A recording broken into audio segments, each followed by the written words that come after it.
जय हिंद बच्चों। आज का सुविचार है असफल होना सबसे बड़ी विफलता नहीं है, बल्कि कोशिश नहीं करना सबसे बड़ी विफलता है। इसलिए मेरे प्रिय छात्रों, आप लोग कोशिश जरूर करें। असफल होने पर डरे नहीं, असफल होने पर परेशान मत होएं, बल्कि कोशिश करें, क्योंकि कहा जाता है असफलता सफलता का प्रथम कदम होता है, पहला स्टेप्स होता है।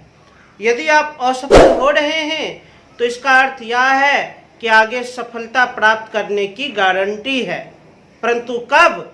जब आप लगातार कोशिश कीजिएगा तब, जब आप लगातार मेहनत कीजिएगा तब। यदि आप कोशिश करना छोड़ दीजिएगा, मेहनत करना छोड़ दीजिएगा, तब तो असफल हो जाइएगा। इसलिए कोशिश करते रहें, मेहनत करते रहें। अब हम लोग टॉपिक पर आते हैं।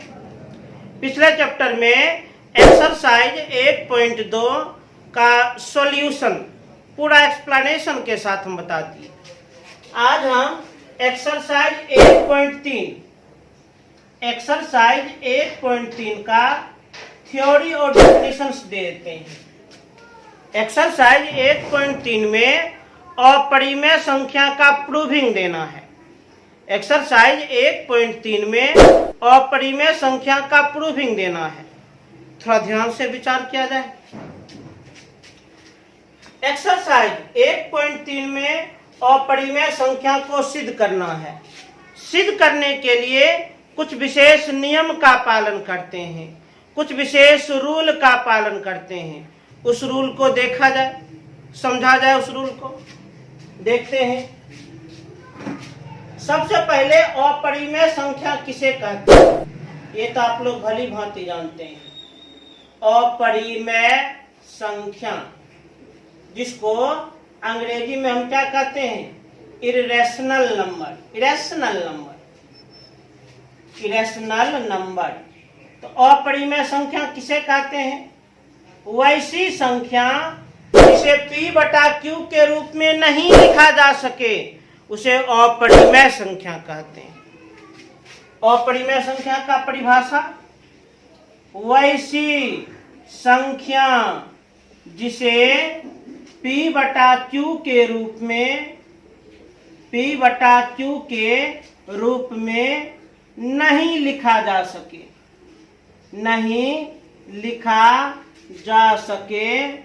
उसे अपरिमेय संख्या कहते हैं। अपरिमेय संख्या कहते हैं। अपरिमेय संख्या कहते हैं। अपरिमेय संख्या बार बार हम रिपीट कर रहे हैं। इस चैप्टर में अपरिमेय संख्या को सिद्ध करना है, इसलिए उसके बारे में थोड़ा हम विस्तार से समझने का कोशिश कर रहे हैं। अपरिमेय संख्या, इरेशनल नंबर, वैसी संख्या जिसे P/Q अर्थात अंश तथा हर के रूप में नहीं लिखा जा सके, उसे अपरिमेय संख्या कहते हैं। और एक बात और यह जान लीजिए, अपरिमेय संख्या का मान दशमलव मान, अपरिमेय संख्या का दशमलव मान अशांत अनावर्ती होता है। अशांत अनावर्ती होता है। अपरिमेय संख्या का दशमलव मान कैसा होता है? अशांत अनावर्ती। अशांत, इसका अर्थ हुआ दशमलव के बाद वह कभी भी शांत नहीं होगा, अंक लगातार आते रहेगा। अनावर्ती का अर्थ कोई भी अंक रिपीट नहीं करेगा, बारंबार नहीं दोहराएगा। तो अपरिमेय संख्या का दशमलव मान अशांत अनावर्ती होता है। जैसे अपरिमेय संख्या का पहचान, वैसे समझने के दृष्टिकोण से, पहचानने के दृष्टिकोण से, जिस संख्या का पूरा वर्गमूल नहीं निकले वह अपरिमेय होती है। जिस संख्या का पूरा वर्गमूल नहीं निकले वह अपरिमेय होती है। जैसे कि √2, √3, √5, √6, √7, √8, √10, √11, पार, ये सब का सब क्या है? अपरिमेय संख्या। अच्छा इसमें देखिए, जिसका पूर्ण रूपेण वर्गमूल निकल जाता है उसे हम नहीं दर्शाएंगे। √1, 1 का वर्गमूल 1, √4, 4 का वर्गमूल 2, √9, 9 का वर्गमूल 3, ये सब का पूरा पूरा वर्गमूल निकल जाता है, इसलिए हम इसे नहीं दर्शाए हैं, नहीं प्रदर्शित किए हैं। लेकिन जिसका पूरा पूरा वर्गमूल नहीं निकलता है वह अपरिमेय होती है। फिर सुनिए, अपरिमेय संख्या वैसी संख्या जिसे p/q के रूप में नहीं लिखा जा सके उसे अपरिमेय संख्या कहते हैं, इरेशनल नंबर कहते हैं। अपरिमेय संख्या का दशमलव मान अशांत अनावर्ती होता है। कैसा होता है? अशांत अनावर्ती। जैसे ये सभी अपरिमेय संख्या है, इरेशनल नंबर है। हम प्रूव कर दिखाते हैं, दशमलव मान के द्वारा सिद्ध कर दिखाते हैं। जैसे देखिए √2 का अर्थ क्या हुआ? 2 का वर्गमूल निकालना, तो 2 का वर्गमूल निकालिए।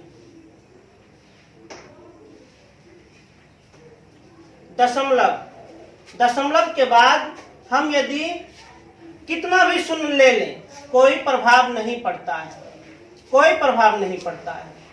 तो मान लीजिए हम 2 शून्य लेते हैं, उस पर हम ये रेकरिंग लगा दिए।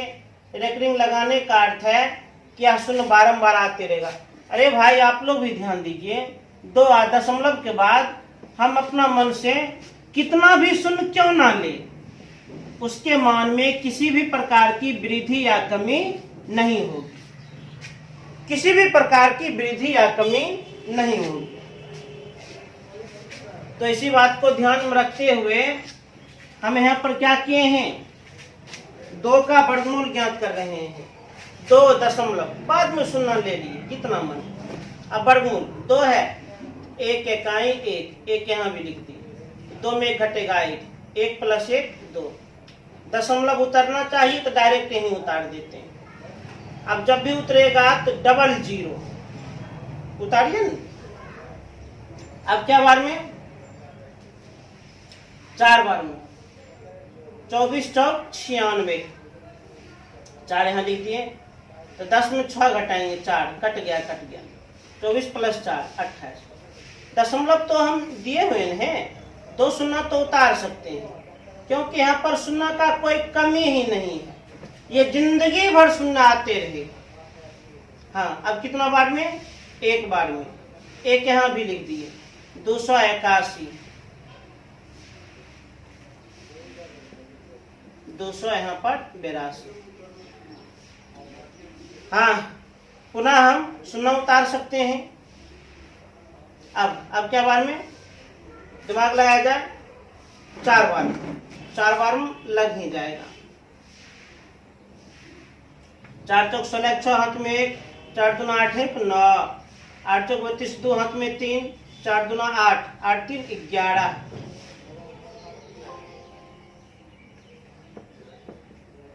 4 4 8 2 8 2। दशमलव दिए हुए हैं, पुनः 00 आ सकता है। अब बताइए अब क्या बार में? अब लगता है 2 बार। 2 लिख दिए। 2 दूनी 4, 8 दूनी 16, 6 हाथ में 1, 2 दूनी 4 है 5, 28 दूना 56। 10 में 4 घटाएंगे 6, 9 में 6 घटाएंगे 3, यहाँ पर 13 में 5 घटाएंगे 8, 9 में 6 घटाएंगे 3, कट गया।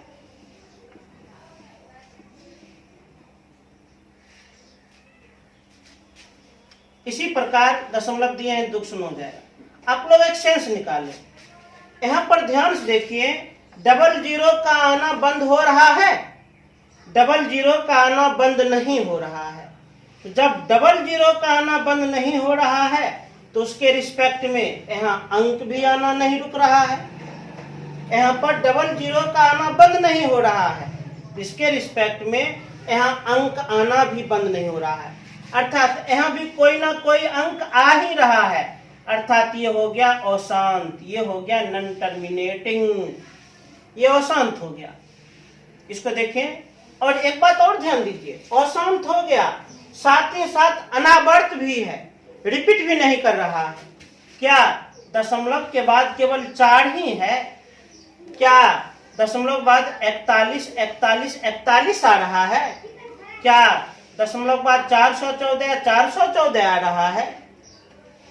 तो दशमलव का यह मान अशांत है, क्योंकि अंकों का आना यहाँ पर रुक नहीं रहा है और दशमलव के बाद कोई भी अंक रिपीट नहीं कर रहा है, बारंबार दोहरा नहीं रहा है, अर्थात यह दशमलव का कैसा मान है? अशांत अनावर्ती। तो चूंकि हम दर्शा देंगे 1.4142 dot dot dot dot dot, क्योंकि अंकों का आना रुक नहीं रहा, 1.4142 अशांत अनावर्ती है, अशांत अनावर्ती है। और जान लीजिए, अशांत अनावर्ती मान को किसी भी कॉन्सेप्ट के द्वारा, किसी भी सिद्धांत के द्वारा P/Q के रूप में नहीं लिखा जा सकता है। अशांत अनावर्ती मान को किसी भी सिद्धांत के द्वारा P/Q के रूप में नहीं लिखा जा सकता है, अतः इसे P/Q के रूप में नहीं लिखा जा सकता है, नहीं लिखा जा सकता है। इस प्रकार हम कह सकते हैं √2 अपरिमेय संख्या, अपरिमेय संख्या, अपरिमेय संख्या हम प्रूव्ड कर दिए, परंतु कैसे? दशमलव मान के द्वारा। इतना फिलहाल नोट करें।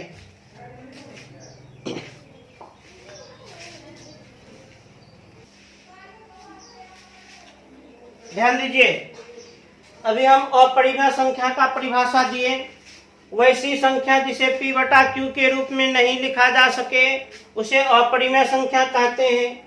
अपरिमेय संख्या का दशमलव मान अशांत अनावर्ती, और ये सभी अपरिमेय संख्या है क्योंकि इसका दशमलव मान अशांत अनावर्ती।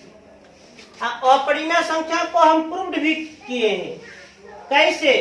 दशमलव मान के द्वारा। अपरिमेय संख्या को हम सिद्ध भी किए हैं, कैसे? दशमलव मान के द्वारा, डेसिमल वैल्यू के द्वारा।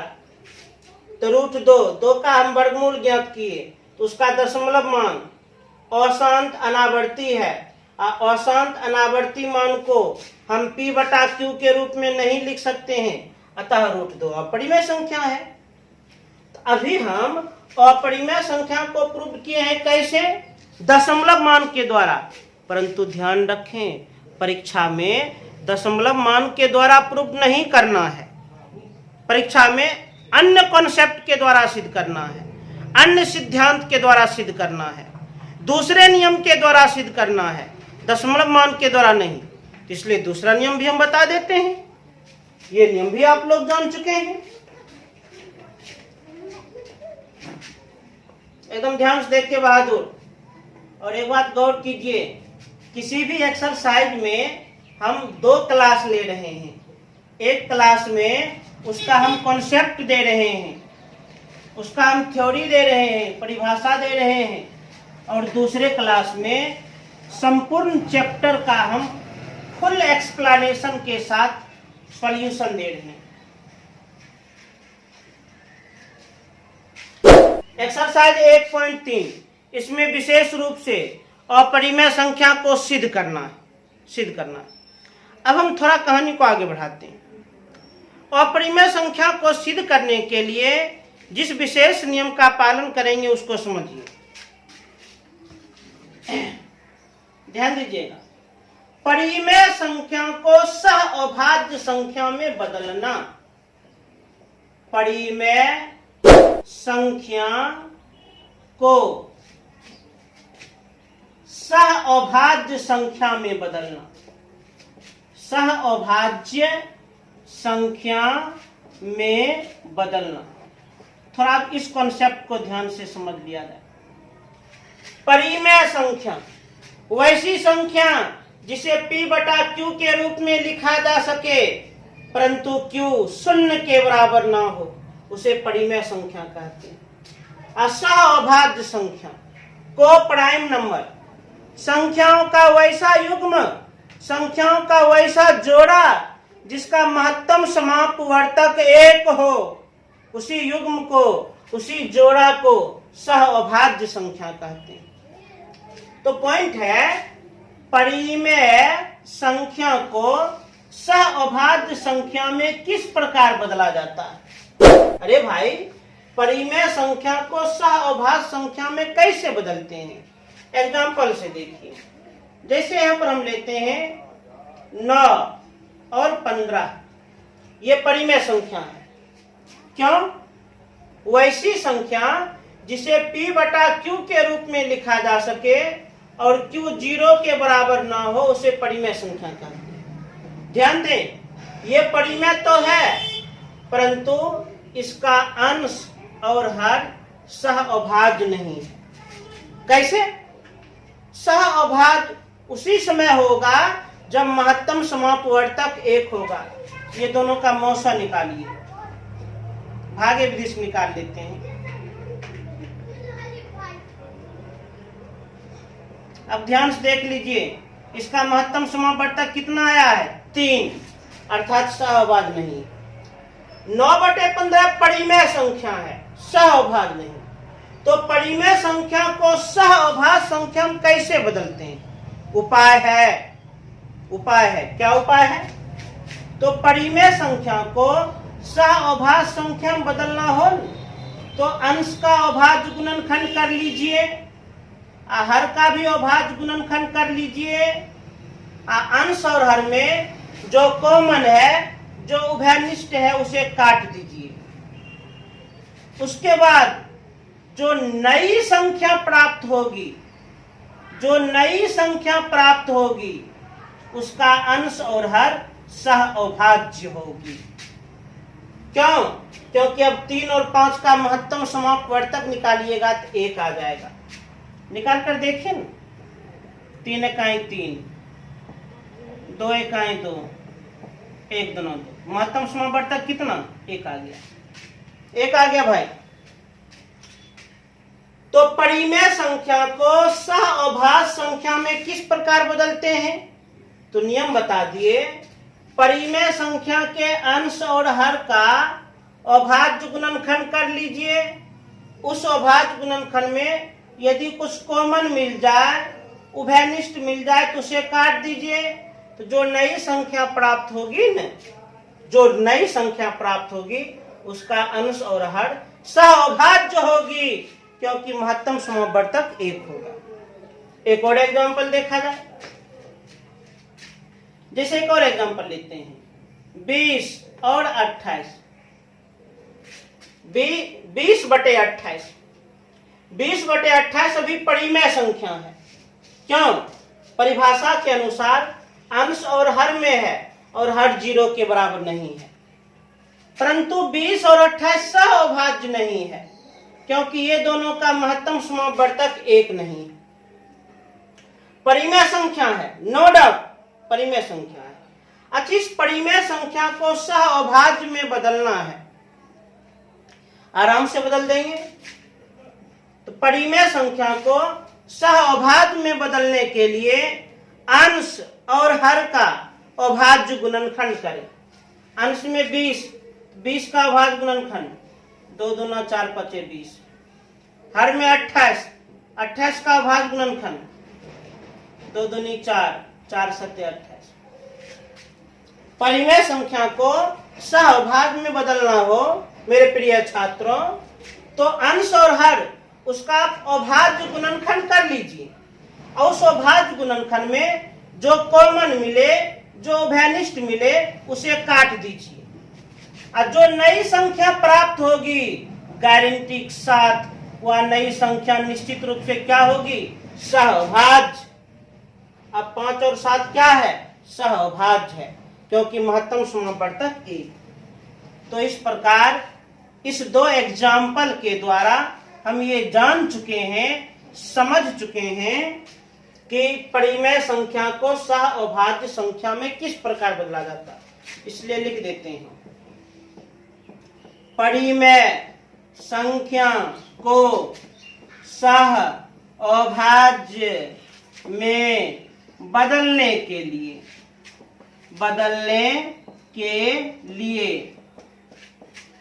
परिमेय संख्या के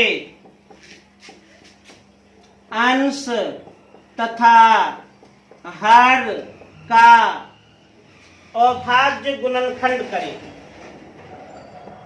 अभाज्य गुणनखंड करें एवं उभयनिष्ठ को काट दें। और जो नई संख्या प्राप्त होगी वह निश्चित रूप से सह अभाज्य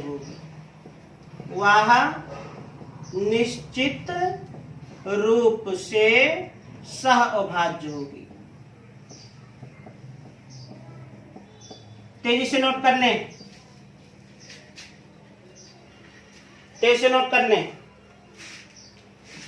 मैथमेटिक्स पढ़ रहे हैं तो मैथमेटिक्स में कॉन्सेप्ट को समझना जरूरी होता है। बिना कॉन्सेप्ट के आपका गणित कमजोर हो जाएगा।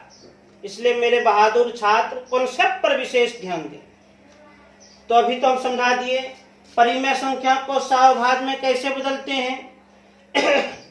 तो अंश और हर में जो पहले अंश और हर का हम अभाज्य गुणनखंड कर लेते हैं और जो उसमें उभयनिष्ठ होता है उसे काट देते हैं और जो नई संख्या प्राप्त होती है वह सहअभाज्य होगी।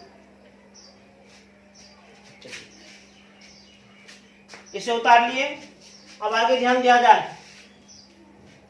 पूरे उत्साही मन से देखें, मुंह लटका कर मत देखें, कमजोर भाव से नहीं देखें। क्योंकि जैसा आपका मनोदशा होता है, जैसा आपकी शारीरिक स्थिति होती है, उसी प्रकार आप सीखिएगा। सो करके नहीं, एकदम आराम से बैठकर देखना चाहिए।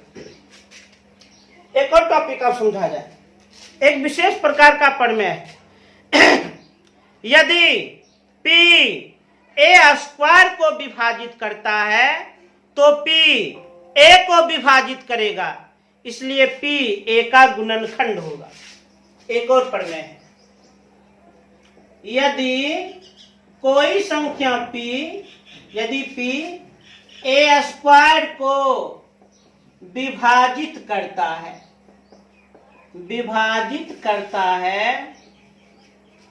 तो P A को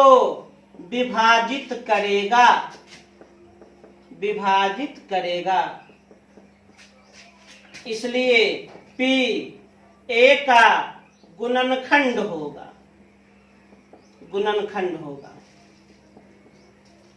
यदि P A² को, अच्छा यहाँ पर P और A क्या है? P और A संख्या है, नंबर से है।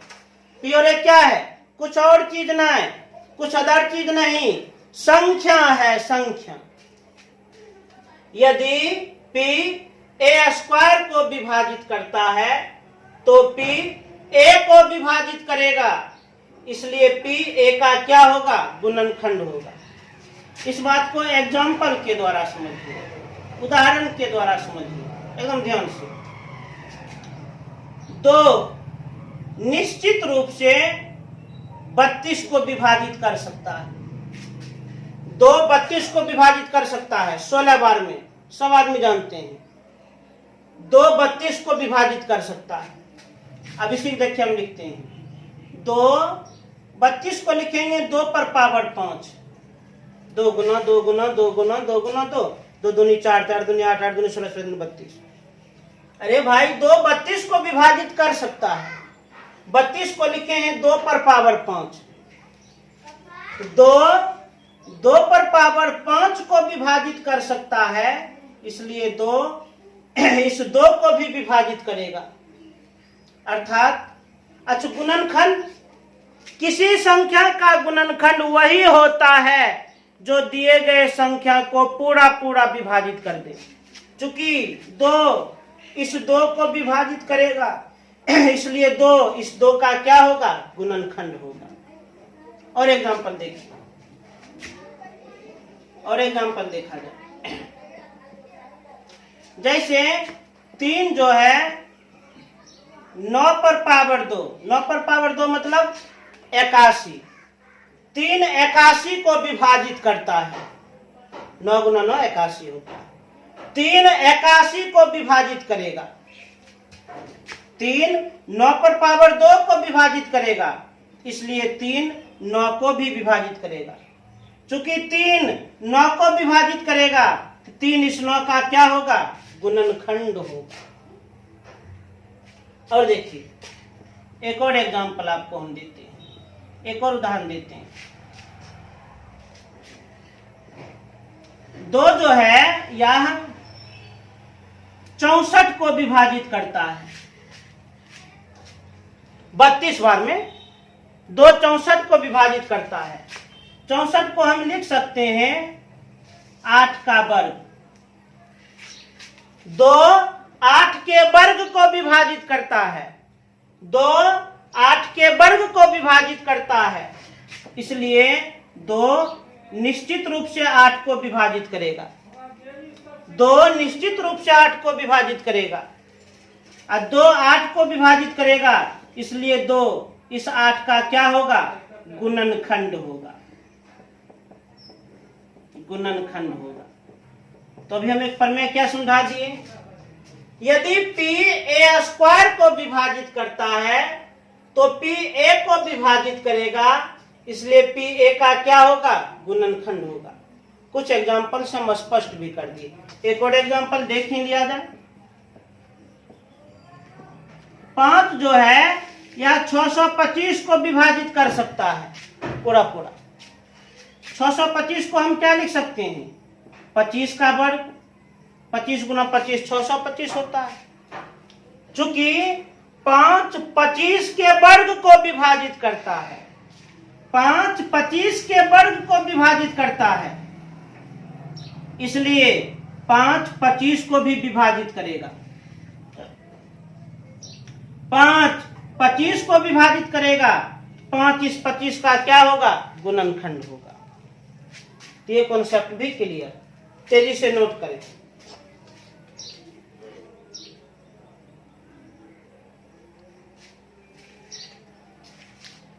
तो एक्सरसाइज 1.3 के लिए मेरे प्रिय छात्रों, जो भी आवश्यक कॉन्सेप्ट है, जो भी आवश्यक रूल है, नियम है, उसे हम स्पष्ट कर दिए, उसे हम बता दिए हैं। अच्छा, कुछ और आप लोगों से हम चर्चा कर लेते हैं। पिछले क्लास में एक्सरसाइज 1.2 का हम सॉल्यूशन बताए थे न, तो सॉल्यूशन के दौरान क्वेश्चन नंबर 6 में एक जगह हम 92 लिख दिए थे, 92। वहां पर 92 नहीं होनी चाहिए, 78 होनी चाहिए, 78 होनी चाहिए। हालांकि कमेंट बॉक्स में जाकर हम लिख रहे थे। अब भाई इंसान है, थोड़ा बहुत मिस्टेक हो जाता है, इस चीज को हम स्वयं स्वीकार करते हैं, हम जिद्दी नहीं। बाद में जब हम उस वीडियो को देखे थे तो हमें ये एहसास हुआ 92 नहीं, कितना होना चाहिए? 78 होना चाहिए। एक्सरसाइज 1.2 में क्वेश्चन नंबर 6 में। तो उम्मीद करते हैं इस बात को आप भी समझ जाइएगा।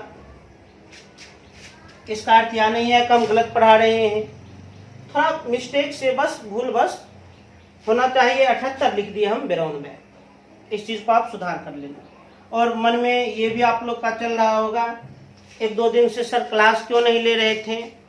तो आस पड़ोस में शादी समारोह के कारण इतना तेज आवाज में गीत बज रहा था कि हमें मौका ही नहीं मिल पा रहा था। फिर भी कोई बात नहीं, अब सब कुछ नॉर्मल है, अब लगातार ये हम वीडियो डालते रहेंगे। लेकिन पुनः आपको हम कह रहे हैं, जितना बता रहे हैं, जितना समझा रहे हैं, उसे जैसे आज हम जो भी कॉन्सेप्ट बताए हैं न, उसे आप अच्छी तरह से नोट्स बना करके 2 या 3 बार ढंग से पढ़ लेना। पुनः अगले क्लास में एक्सरसाइज 1.3 का हम सॉल्यूशन देंगे, फुल एक्सप्लेनेशन के साथ, पूरा वर्णन करते हुए। फिर से मेरे प्रिय छात्रों, अगले क्लास में मिलेंगे। तब तक के लिए जय हिंद।